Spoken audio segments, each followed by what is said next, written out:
Kay gandang araw, nandirito po tayo ngayon sa Carmona Racetrack para mag-test ride ng mga bagong units na nilabas ng Bajaj Philippines. At ang isa nga po sa ating i-review for today, ito po yung pinakabagong Bajaj Pulsar NS400Z. At ngayong araw ay aalamin natin kung gaano nga ba kaganda ang big bike na ito. Silipin natin ngayong araw. Tara!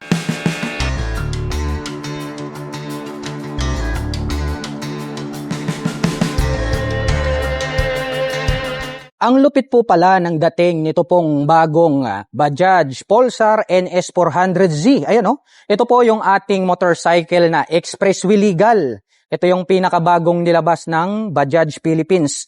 Kaya kung naghahanap po kayo ng pwedeng dumaan sa expressway, ito na po yung sagot sa inyong mga problema. Ito pong kanyang main headlight ay meron po siya ritong projector lights na napakalaki para sa kanyang high beam at low beam.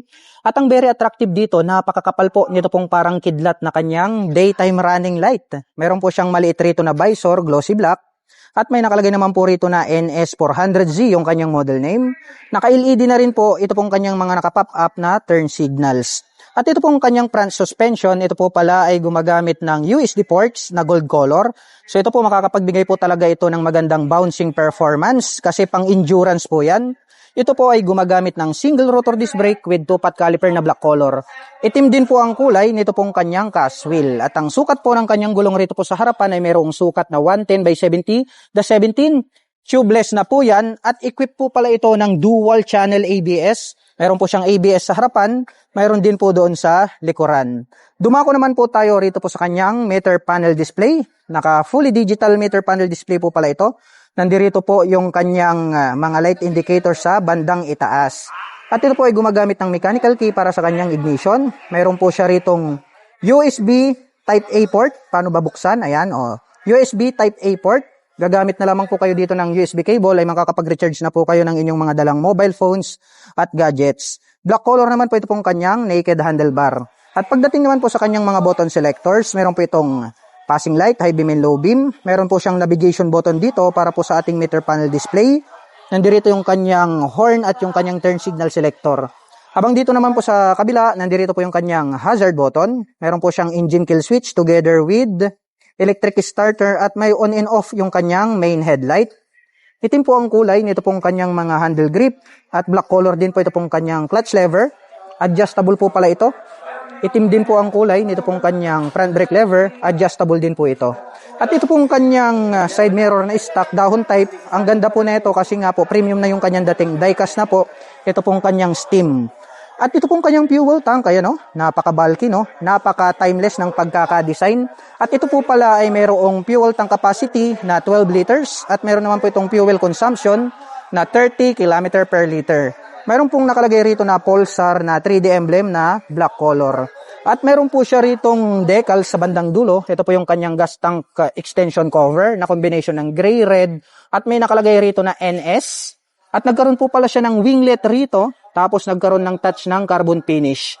Ito pong kanyang upuan, malambot po ito, kaya komportabling sakyan. May design pa yan hanggang rito sa itaas. Mas mataas naman po ng bahagya ito pong ating back rider seat, kasi nga aggressive po yung pagkakadesenyo nito pong big bike na ito.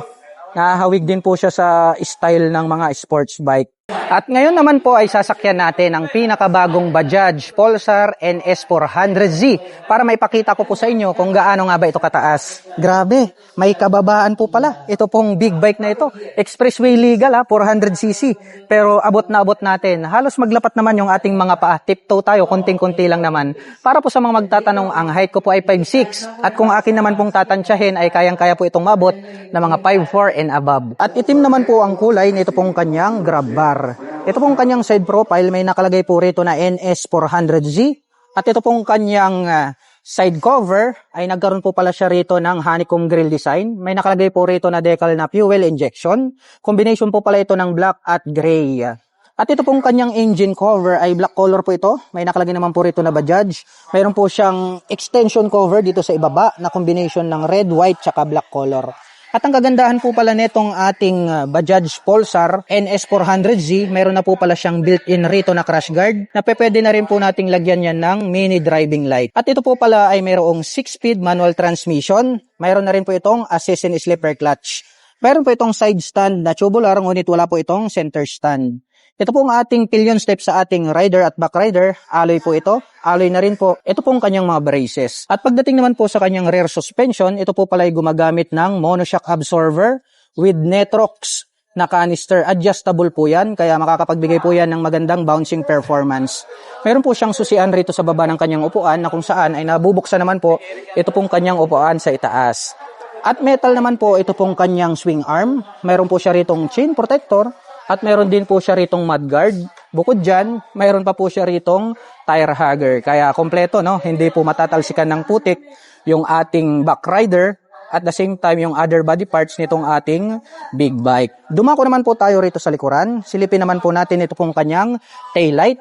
Naka full LED po at ang ganda ng design nito pong kanyang brake light. Naka LED na rin po ito pong kanyang mga naka-pop up na turn signals.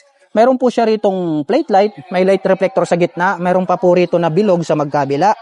At ito pong kanyang rear fender, ang kanya pong nagsisilbing plate holder. At pagdating naman po sa kanyang rear braking system, ito po ay gumagamit ng single rotor disc brake with single pot caliper. Equipped na po ito ng ABS. Itim po ang kulay nito pong kanyang cast wheel at ang sukat po ng kanyang gulong rito sa likuran ay meron pong sukat na 150 by 60/17. Tubeless na po yan. At ito pong kanyang stock pipe ay naka-hide po pala siya, naka-position po siya located dito sa ilalim at meron naman po itong single exhaust. At metal naman po ito pong kanyang foot brake. Ang astig po ng dating nito pong expressway legal na motorcycle ng Bajaj. Ito po yung pinakabago na Bajaj Pulsar NS400. At pag-usapan po natin ang kanyang engine specifications. Ito po ay mayroong 373.27 cubic centimeter engine displacement. Naka-single cylinder dual overhead cam 4-stroke with 4 valve. At ito po ay nakakapag-provide ng maximum power na 42 HP at 8,800 RPM. Habang nakakapagbigay naman po ito ng maximum torque na 35 Nm at 6,500 RPM. At ang presyo po ng Bajaj Pulsar NS400Z ay nagkakahalaga po ito ng 199,888 pesos. At para po sa mga nakapanood ng video na ito at interesado po kayong maglabas nito pong pinakabagong motorsiklo na ito, ay maaari nyo po akong i-PM at i-message. At kung naghahanap naman po kayo ng mga accessories gaya po ng crash guard, rear carrier, top backside panners, motorcycle cover o deka helmet, at kung nagustuhan mo rin po ito pong aking suot na riding jersey ngayon, ay ilalagay ko na lang po yung link dyan po sa description box sa ibaba para hindi na po kayo mahirapang maghanap.